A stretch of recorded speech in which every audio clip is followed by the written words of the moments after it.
Saudaraku sekalian yang kekasih,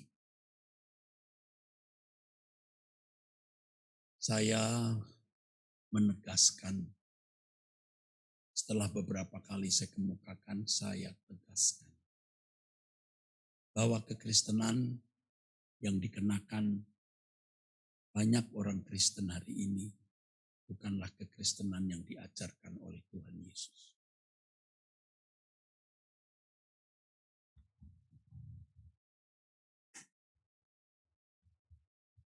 Tidak berlebihan saudaraku sekalian,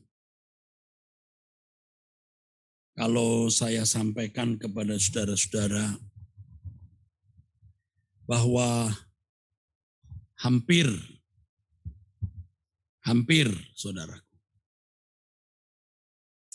tidak ada orang Kristen yang benar-benar mengikut jejak Yesus.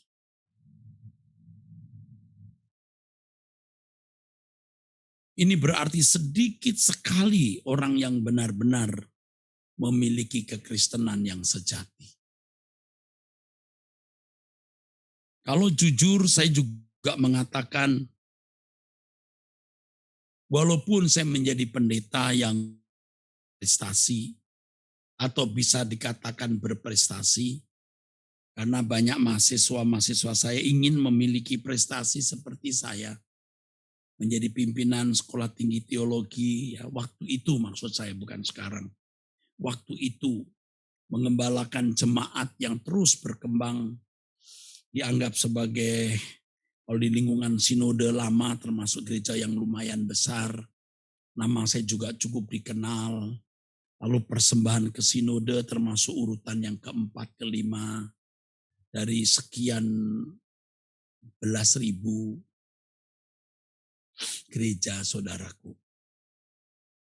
Atau dari sekian banyak gereja. Tetapi kalau saya meneropong dengan jujur, pada waktu itu saya belumlah menjadi pengikut Kristus yang sejati. Memang ada orang-orang yang terbimbing ke dalam kerajaan surga, terbimbing jadi orang Kristen, ya saudara, terbimbing ke arah kerajaan surga, terbimbing menjadi orang Kristen, saudara. Ya. Dan saya juga berprestasi, ya, memiliki radio-radio, beberapa radio di beberapa kota, 6 atau 7, dan lain sebagainya. Tetapi saya tidak membuat orang benar-benar mengikut Kristus. Sebab saya sendiri belum menjadi pengikut Kristus yang sejati. Belum meneladani seluruh kehidupan yang dikenakan oleh Yesus. Walaupun doa, lagu mengatakan seperti Yesus, tetapi jika saya teropong dengan kebenaran yang saya pahami hari ini, belum. Saya bersyukur kalau Tuhan tobatkan saya dengan banyak masalah yang saya hadapi. Kekecewaan, kepedihan, kepahitan yang membuat mata saya terbuka. Pasti kekristenan yang benar tidak demikian. Dan inilah yang saya peroleh pada akhirnya, saudara. Bahwa kekristenan yang sejati adalah kehidupan yang persis seperti yang dikenakan Yesus. Memang hanya bedanya Yesus tidak menikah, kita menikah. Tentu sebagai makhluk ciptaan tidak bisa disamakan dengan Yesus yang adalah anak Allah. Tetapi secara prinsip, dalam karakter, dalam watak, dalam gairah, kita bisa seperti dia dan harus seperti dia. Yang pada intinya, saudara, menyenangkan hati Allah. Yang pada intinya melakukan apa yang Bapa kehendaki. Yang pada intinya menyelesaikan pekerjaan yang Bapa percayakan. Sering tanpa sadar dalam pelayanan kita menyusupkan agenda-agenda pribadi kita. Ya, bukan sesuatu yang melanggar moral, bukan sesuatu yang bisa membawa kita ke ranah hukum pidana. Tetapi dipandang dari sudut kesucian Allah, kita meleset, saudara. Kita meleset. Karenanya, saudaraku sekalian, yuk kita bersama-sama menggali kebenaran. Lalu kita mau mengenakan kekristenan yang sejati. Kalau saudara bertanya kepada Tuhan, saudara akan mendapat jawaban. Pendeta siapa yang saudara harus ikuti? Ya, jangan ikut saya karena saudara anggota GSKI atau karena saudara sudah lama ikut suara kebenaran lalu ya sudah ikut terus saja. Saudara tanyakan kepada Tuhan. Saudara harus sampai mendapat jawaban dari Tuhan apakah Erastus Sabdono hamba Tuhan yang benar atau hamba Tuhan yang palsu. Tentu kalau Erastus Sabdono mau dituntut sempurna enggak bisa, dia manusia. Tapi kalau hari ini dia melayani Tuhan, dia serius. Serius mau hidup suci, serius meninggalkan percintaan dunia, serius melayani Tuhan, serius mempersembahkan hidup tanpa batas untuk kepentingan Tuhan, serius mengajak berkemas-kemas saudara. Saudara tanya Tuhan. Dan jika saudara mendapat jawaban, ayo kita bersama. Seiring dengan berjalannya waktu, kita berdoa bersama pagi hari dan selama puasa 6:30 malam kita juga berdoa saudaraku sekalian ya. Selama doa puasa kita juga berdoa 6:30 malam. Di situ kita dibawa kepada suasana hadirat Allah dan pemberitaan firman yang menggiring kita, mengarahkan kita bagaimana menjadi Kristen sejati. Menjadi Kristen yang sejati.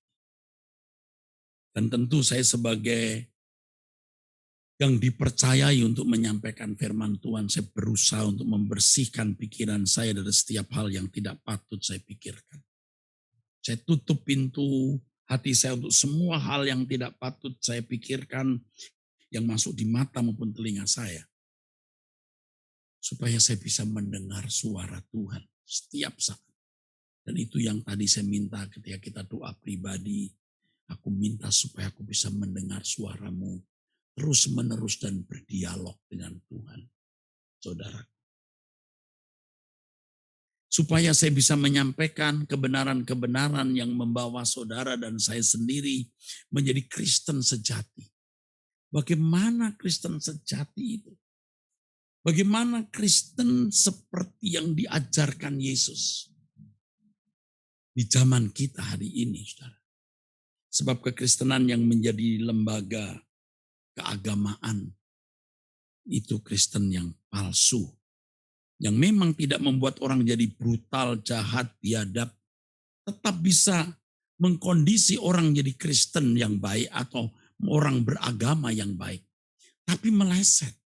Sebab target yang dikehendaki oleh Allah Bapa kita menjadi pengikut Kristus itu adalah serupa dengan Dia yang bisa menyenangkan hati Allah dalam segala hal. Yang bisa dipercayai mengemban suatu pekerjaan dan menyelesaikan pekerjaan tersebut. Saudara. Kita harus memiliki perasaan krisis. Kalau sampai kita merasa belum berkenan, masih ada keduniawian, kita harus bertarung, saudara. Harus bergerak, bertarung melawan keadaan yang belum berkenan di hadapan Allah itu. Sungguh-sungguh. Tuhan berkata di dalam Lukas pasal 13 ayat 23-24. Berjuanglah memasuki jalan sempit. Harus berjuang. Jalan sempit itu menunjukkan sulitnya, sukarnya mengikut Yesus. Yang digambarkan sebagai memikul salib, saudara. Yang digambarkan pula minum cawan seperti yang Yesus minum. Itu cawan penderitaan. Bukan sekedar perjamuan kudus. Cawan penderitaan. Jadi saudaraku sekalian, harus ada perjuangan melawan keadaan kita yang belum berkenan di hadapan Allah. Dan kita harus mempersoalkan, Tuhan, aku sudah berkenan belum? Jika belum, kita harus bertanya, Bagian mana dalam hidupku, hidup kita masing-masing yang belum berkenan. Kita minta ampun dan kita meninggalkan perbuatan dosa itu. Kita harus berjuang, saya berjuang, saudara harus berjuang. Sampai saudara bisa berkata kepada Tuhan, Tuhan, aku punya salah apa lagi yang belum kubereskan. Nah, setelah itu saudara baru berkata, Tuhan, pekerjaan apa yang kau percayakan padaku untuk kulakukan. Nah, baru saudara. Aduh saudara, saya menemukan satu hal di dalam hidup ini. Yang saya amini dan ini benar. Orang yang belum ikut jejak Yesus atau belum hidup seperti Yesus hidup, tidak mungkin merindukan dia. Kalau merindukan Tuhan itu omong kosong. Kalau kita benar-benar berjuang untuk hidup tidak bercacat, tidak bercelah. Kalau kita sungguh-sungguh berjuang untuk menemukan pekerjaan apa yang Allah percayakan kepada kita untuk kita selesaikan. Maka kita baru mengerti apa artinya salib itu. Dan kalau kita menderita bersama Tuhan, ya, perjuangan untuk hidup dalam kekudusan, perjuangan untuk menyelesaikan pekerjaan yang Bapak percayakan kepada kita masing-masing, barulah kita memiliki kerinduan terhadap Tuhan Yesus. Dulu kita sering berkata, Tuhan aku rindu yang memandang wajah-Mu. Itu omong kosong sebenarnya. Kita tidak rindu benar. Esensi kerinduan yang tulus dan murni belum ada. Tapi kalau kita sudah berjuang, saudaraku sekalian, merasakan sakitnya pikul salib, sakitnya berjuang untuk hidup dalam kekudusan, meninggalkan percintaan dunia, dan menyelesaikan pekerjaan yang Bapak berikan, kita baru memiliki kerinduan yang kuat terhadap Tuhan. Kerinduan untuk bertemu muka dengan muka. Aku rindu bertemu dengan Engkau Tuhan. Setelah kita meneladani hidupnya, saudara. Nah, tapi ini masalah yang harus saya singgung. Yang penting adalah pekerjaan yang Bapak percayakan. Apa itu? Tidak harus menjadi pendeta. Tidak harus aktif di dalam gereja. Saudara akan memiliki tempat. Kalau saudara seorang tenaga medis, saudara akan ada di lingkungan itu. Bagaimana menjadi berkat bagi lingkungan profesi saudara. Kalau saudara seorang pengusaha, seorang pedagang, saudara akan memiliki panggilan di dunia profesi saudara, di mana saudara memerankan panggilan saudara. Ya, seorang guru, seorang lawyer, seorang pendidik ya maksud saya, dan dimanapun saudara berada. Ibu rumah tangga pun punya panggilan untuk diselesaikan. Apa? Membesarkan anak-anak dan membawa anak-anak di jalan kebenaran Tuhan. Jadi setiap kita pasti memiliki panggilan. Panggilan khusus. Di mana Tuhan menempatkan kita dan kita melakukan pekerjaannya. Saudara, temukan itu. Dan selesaikan itu. Jangan sampai saudaraku sekalian, kita meninggal dunia, kita belum menyelesaikan pekerjaan yang Tuhan percayakan kepada kita. Mengerikan, saudara. Dan sekarang banyak di antara saudara yang terus terang belum tahu apa pekerjaan yang Tuhan percayakan kepada saudara. Pasti banyak saudara yang belum tahu. Karena saudara sendiri juga belum berjuang bagaimana hidup di dalam kekudusan dan kesucian. Belum. Ini mengerikan. Ini bencana di atas segala bencana. Jadi saudaraku, di doa puasa kita ini, di mana kita memasuki hari yang ke-10, saudaraku, kita mau sungguh-sungguh berubah. Rabu 16 Februari 2022, puasa hari ke-10, saudara. Ya, kita mau berubah. Kita bisa berubah. Jangan memikirkan perkara-perkara dunia. Tetapi kita tetap bertanggung jawab menyelesaikan semua tugas-tugas. Tugas sebagai bapak rumah tangga, ibu rumah tangga, karyawan, pegawai, pejabat pemerintah, aparat keamanan, dan lain-lain. Selesaikan, penuhi. Minta pimpinan Tuhan karena disitulah Tuhan mempercayakan pekerjaannya dalam hidup saudara. Tapi sementara itu hidup kudus tak bercacat, tak bercela. Tidak mencintai dunia. Saudara akan menemukan pekerjaan-pekerjaan besar di profesi saudara masing-masing. Alami itu saudaraku sekalian. Dan tentu saja saudaraku sekalian yang kekasih, saya sebagai gembala saudara, gembala kecil, sebagai gembala kecil, saya mohon dukungan doa saudara kepada saya. Doakan saya saudara, tentu saya memberitakan suara kebenaran, mengajak orang sungguh-sungguh berkemas-kemas pulang ke surga. Dan saya menghadapi banyak tantangan.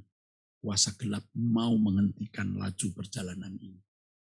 Karena jika suara kebenaran disampaikan, orang diajak untuk berkemas-kemas pulang ke surga, hidup suci, hidup hanya untuk menyenangkan Allah Bapa, meninggalkan percintaan dunia, ini berbahaya bagi kuasa kegelapan. Kuasa kegelapan akan berusaha menghentikan laju perjalanan saya ini. Saudara doakan saya. Doakan saya. Dukung pelayanan saya ini. Ya. Saudara sekali lagi seperti saya tadi katakan, saudara berdoa. Apakah saya seorang hamba Tuhan yang benar atau tidak, patut didukung atau tidak, patut dipercaya atau tidak. Tanya Tuhan. Ya, tanya Tuhan. Sekarang ayo kita percaya. Tidak ada yang mustahil bagi Tuhan. Kita bisa memenuhi apa yang Allah katakan. Ya, besok pagi kita ketemu jam 5. Pasti ada pesan-pesan Tuhan yang khusus yang sudah akan dengar. Saya akan berdoa malam ini agar saya menerima wahyu untuk saya sampaikan besok pagi jam 5. Tiada yang mustahil,